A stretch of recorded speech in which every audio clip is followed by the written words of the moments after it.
ক্যারিয়ারের শুরুতে খুব জিদি ও বোকা ছিলেন জনপ্রিয় অভিনেত্রী কাজল। বলিউডের অভিনেত্রী কাজল বলেন, ক্যারিয়ারের শুরুর দিকে তিনি বেশ জিদি ও কিছুটা বোকা ছিলেন।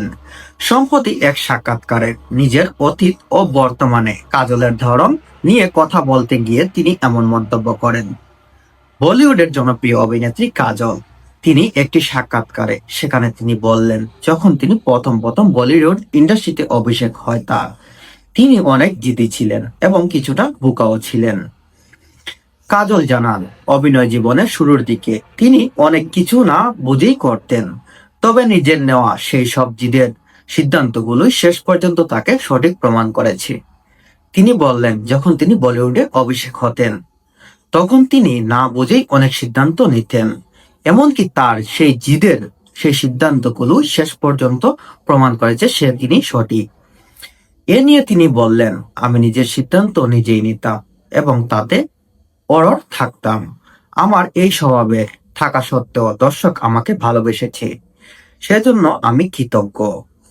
দীর্ঘদিন বিরতি নিয়ে কাজে ফিরা এই অভিনেত্রী জানান, বর্তমানে তিনি খুব বেছে বেছে কাজ করতে পছন্দ করছেন। চিত্রনাট্যের পাশাপাশি সহকর্মীরা কেমন সেটিও তার কাছে খুবই গুরুত্বপূর্ণ। তিনি বর্তমানে বেছে বেছে অনেক কাজ করছেন এবং তার অভিনয়ের যে সহকর্মীরা আছে তারা কেমন সে বিষয়ে তিনি খুব বেশি খেয়াল করছেন।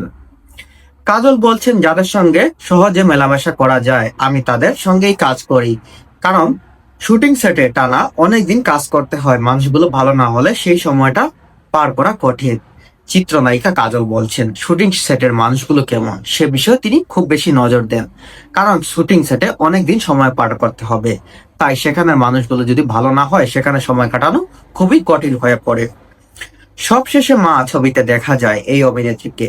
জানান, বর্তমানে বেশ কিছু নতুন চিত্রনাটক নিয়ে কথা চলছে এবং 2-3টা ছবির কাজ শুরু হয়েছে।